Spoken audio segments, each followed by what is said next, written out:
Hey, Edison Duelist, Rob, coming to you guys here with an actual deck profile. I know I've only been doing like duels recently, but here's a deck profile for you guys. This is the Gemini deck. Shout out to the creator who made it. I really liked his builds, and I've like seen his like more recent build, and it's closer to that. A couple distinct changes, but we'll get into it. 2 Lone Fires to start, 2 Giga Plants, 2 Blazewing, and a Nettles for the plant/insect engine. I don't think this is like debatable to change at all. I think this is like just the clear lineup. It's really strong. 2 Gemini Soldiers, 1 Tuned Magician, 1 Evocator, 2 Dark Valkyries for the rest of the reptile or Gemini monsters. So good number of Gemini monsters in total have different utility. This becoming a tuner is really good. This clearing off a monster, destroying a card, really good. Just summoning monsters from decks, really nice. But that's it for the Gemini monsters. And then the last couple of monsters I play is 2 UFO Turtle and a Grand Mole. I don't think there's anything else I can really change around in here at all. I know the other guy still plays the Jute Fighter with the Reinforced Truths, and I'll talk about that in a little bit, but I'll just leave them there. So that's the monster lineup. Traps, I'm actually going to do traps next. We have 2 Ultimate Offering, the Broken 4, and then Call the Haunted, because Call the Haunted is actually just insane in this deck, because you can call and then Ultimate Offering the monster and get its effect for Gemini monsters. So pretty nice. I have 2 Starlight Road. I know he had 2 in his build. He went down to 1. I still feel like 2 is really important because you're trying to stick to the board as much as you want, because this deck is a really, like, it sticks to the board more kind of deck as opposed to like cards in hand and keeping like hand advantage. You're really just like establishing board presence, and I think Road is just really important for that fact.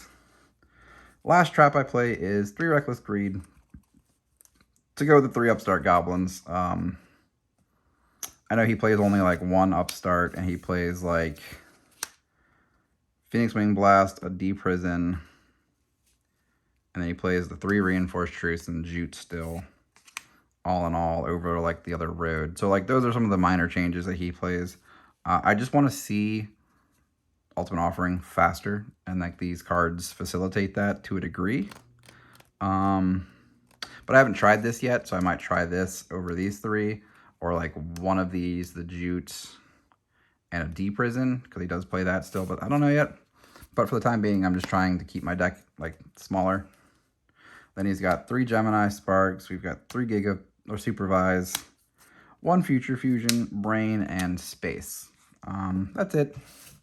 So 37 card deck, and then Reckless trying to make the deck smaller as it is. I'm not opposed to these whatsoever, but I feel like he is more focusing on getting his effect off a lot more than I am. Like, this is just fine and all, but I don't know. Extra deck for our 2 fusions, we have Alloy and Chimera Tech. So beside the Cyber Dragons for sure. And then this is just your future fusion target. That's actually just crazy. If he does come out onto the field, he does have a crazy effect where he just gives all your guys their effects. So you can do a lot of crazy shenanigans if that ever happens, but it's not likely. Then we have Armory and Cataster. Cataster's a little harder to make. It's like Nettles plus Lone Fire or Grand Mole, but it's good to have just as an out. Then we have Brio, Flame Guy, and Goyo. Then we have Black Roses are only 7. This is also kind of awkward to make. It's legit like Cataster plus the Nettles again, or like Tuned Magician and one of the 3-star options. So it does come up. So next is the 8 stars. We have 1 Black Brute Drago. It's all I own. I'd probably play 2. I'll tell you what I'll cut if I had to.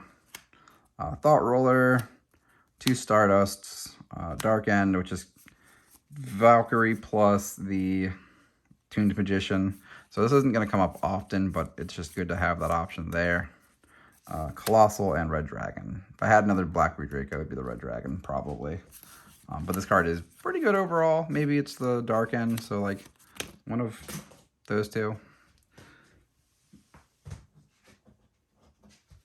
But yeah, this deck's really sweet. It's got a lot of intricacies. It's not easy to play, really, but definitely one of those cool decks that I wanted to try, and I'll give you guys my list out for now. I hope you guys enjoy, and I'll see you guys at Nats eventually. I'll be doing stuff before that, but yep, enjoy, guys.